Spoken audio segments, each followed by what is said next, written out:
В современном мире без машинных технологий, сами понимаете, что ничего этого сделать невозможно. И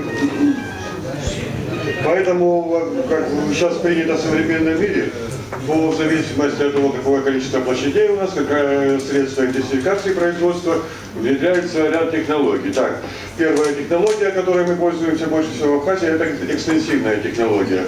То есть ничего мы не внедряем нового, и она основана на использовании естественного плодородия почвы. Да? Тут минимальное количество удобрений, да, применяется. То, что мы, когда говорим, мы открыли новую землю, сажаем арбузы, вроде хорошо. То есть какую-то целину взяли, как это влияет на нашу почву. Еще раз хочу напомнить, что задача агрономической науки, всего сельского хозяйства в чем состоит?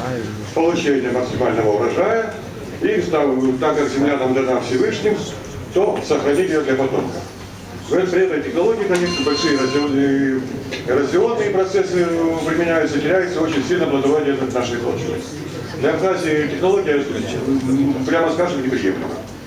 Вторая технология – это нормальная технология, предусматривает применение удобрений в объемах поддержания среднего уровня окультуренности почв и предотвращения деградации, опять-таки, и обеспечивает реализацию потенциала наших почв и растений до 50%. Весь цивилизованный мир, особенно малоземельные страны, какой является Абхазия, от этих технологий уже отказались. 50% от получения урожая – это совсем немного. Тут хочется тоже напомнить пример Франции. Вот при обработке земли, если фермер или какой-нибудь собственник взял в аренду землю, у них тоже продажи нет, как всем известно, и не обрабатывает в течение года, он облагается огромным штрафом, а если больше 3, вплоть до уголовной ответственности. Мы за этим вообще не следим. То, что этим нашим детям оставлять, потомкам. И сами тоже все это знаете, что земель плодородных катастрофически во всем мире не хватает, Абхазия этот процесс никак не остановит. Так, передняя технология интенсивная. К чему стремиться нам надо? Обеспечивает оптимальный уровень минерального питания растений и применение химических средств защиты растений от вредителей и болезней сорняков.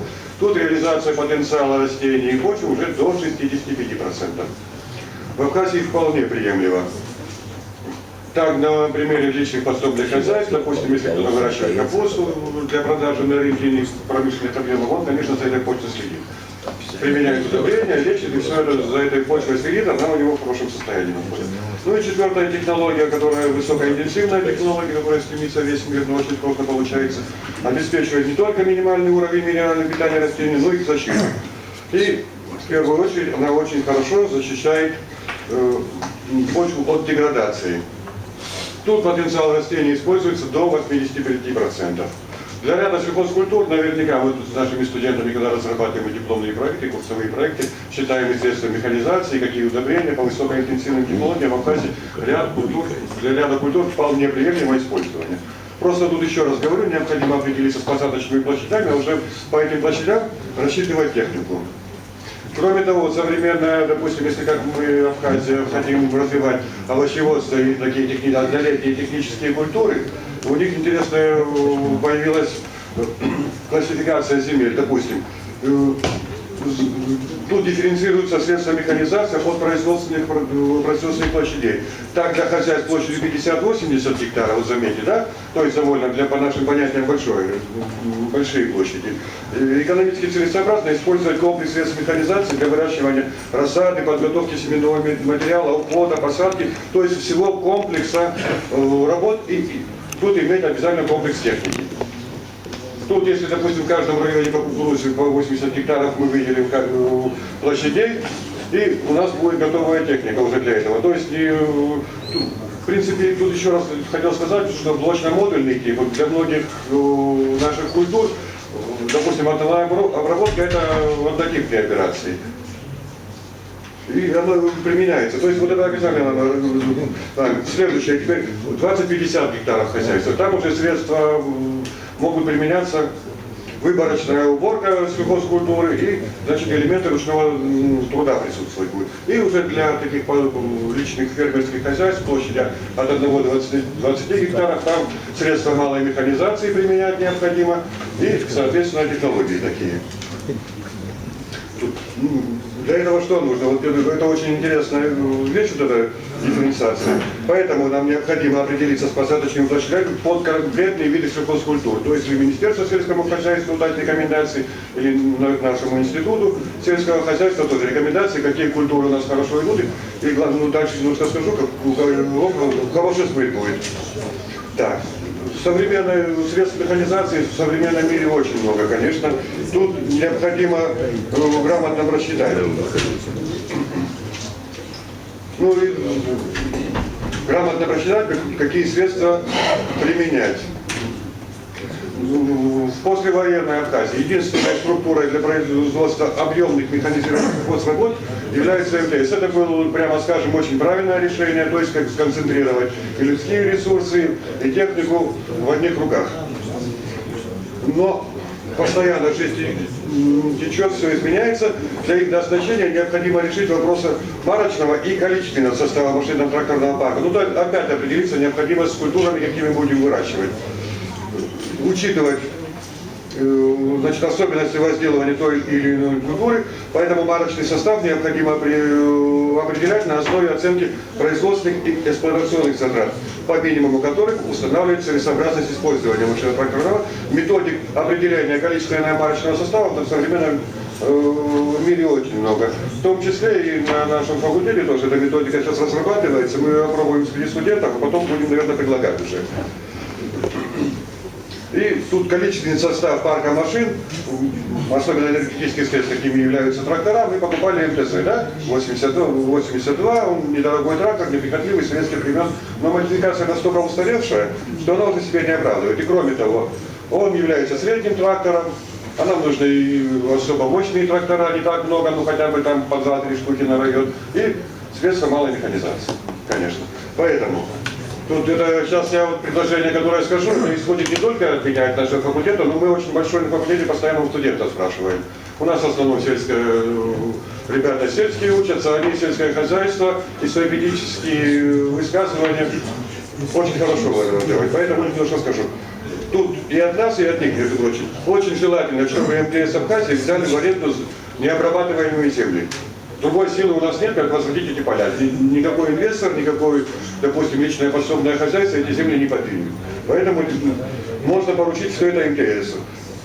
Там они могут тогда объединить имеющиеся на местах технические, финансовые, кадровые ресурсы. И при поддержке или государства, или какого-то частного инвестора могли бы приступить даже к производству продукции. Так, что это позволит создать новые рабочие места, ввести в оборот незадействованные сельхозугодия, восстановить инфраструктуру сел. Также МТС необходимо иметь структуру, обучающую и подготавливающую будущих аграриев-механизаторов. Я не знаю, насколько удачно в Галвинском МТС они пытались создать как бы ПТУ для подготовки трактористов-машинистов. Но это необходимо делать, потому что это катастрофически. Вот, возя студентов и на практику, и туда-сюда, смотрим, кто там работает, но это люди, прямо скажем, не трактористы в хороших условиях, а какие-то вредители бывают иногда. Ну и уже когда МТС, допустим, освоит почву, то, что сейчас занимается наша сельского хозяйства с яблоками, можно передавать и персиковые сады уже в аренду, но только тем людям. Тут, кстати, тоже нареканий очень много было. Такой интересный пример приведу, что яблоки, да, мы, допустим, их посадили, хотим потом передать. После того, что наши студенты говорят, особенно из таких зажиточных семей, как вы думаете, что скажут? Мы с папой возьмем этот участок. Папа учитель, папа, допустим, вообще не связан никак с сельским хозяйством, и он никак не будет связан. А потом, что мы сделаем, мы наймем узбеков, они будут работать. Это дети наши говорят. Да. То есть у них как-то вот заложено, чтобы своим трудом, это там как-то это повезло, что тебе это досталось, этого нет. Так. И еще хочу, что тоже сказали наши студенты. Необходимо, опять-таки, вот на примере, допустим, недавно приезжал к нам Бег, хорошие инвестиции предлагал, в Тамышский участок Олег Алексеевич хотел, нет, так и не смогли. То есть и паспортизации земель у нас как таковой не ведется, тут и бонитировка нужна этой земли, то есть оценка ее качества. В зависимости от этого всего, конечно, учитывать арендную плату за эту землю. Так, кроме того, постепенно вводить высокоурожайные сорта. Это кукуруза, картофель. Тоже пример Ткачева очень хочется рассказать. Наверное, вы знаете, но тем не менее позволю себе. То, что он ездил по селам лично со своими администрациями, особенно картофельным уборщикам, кто в лично подсобном хозяйстве выращивает картофель, он их изымал и давал в 2 раза больше, но качественно семенного материала за счет государства. Пример, по-моему, очень хороший. Так, следующее, что хочу сказать, еще что тоже. Сады плантации. Вот, например, на въезде в Пицунду, я даже, честно говоря, не знаю, кто их посадил, но прекрасный персиковый сад, да, Сануша? Кто ездил, знает. Хотя не знают, кто-то россияне, как они говорят. Студенты тоже предлагают, почему вы нам не сделали создать тоже хотя бы при сельского хозяйства или при какой-то другой структуре, создать эти сады и даже показывать, допустим, и нашим крестьянам, что именно так и как это надо, типа курсы они прошли. И, кроме того, проводить экскурсии для отдыхающих. Тоже такой сектор в Латвии, например, очень хорошо.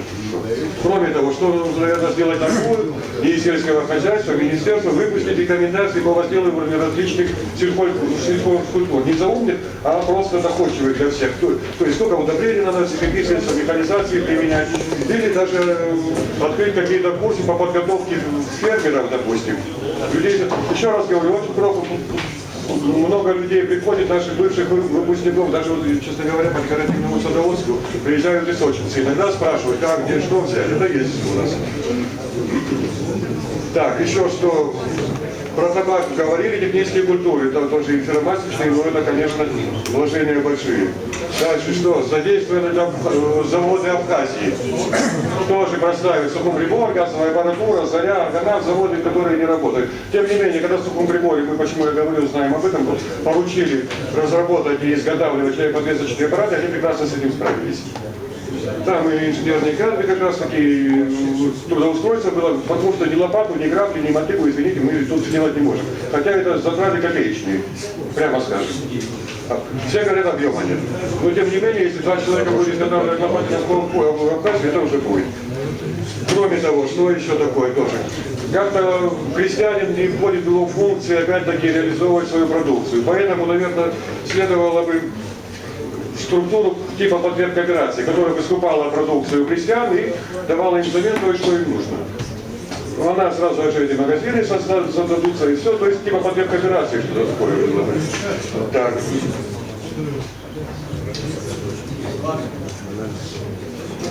И такой еще вопрос тоже студентов. Вопрос тоже, я не знаю, наверное, к нашему будущему правительству. Договора заключают, показываем, недавно наша торгово-промышленная палата в Ливане заключает, то в Орловской области, то еще где-нибудь. И главное, там всегда звучит на реализацию сельхозпродукции. Хоть один договор как-нибудь работает или нет. Потому что когда выступаешь в нашем модели неконкурентоспособный, а приезжает мой товарищ из Сыктывкара, говорит, вы любую вашу мелочь вы взяли по-любому. Все равно. Может, этот вопрос как-то проработать, наверное, это все-таки функция торгово-промышленной палаты. Не государства, конечно, но какую-то структуру иметь в этом надо.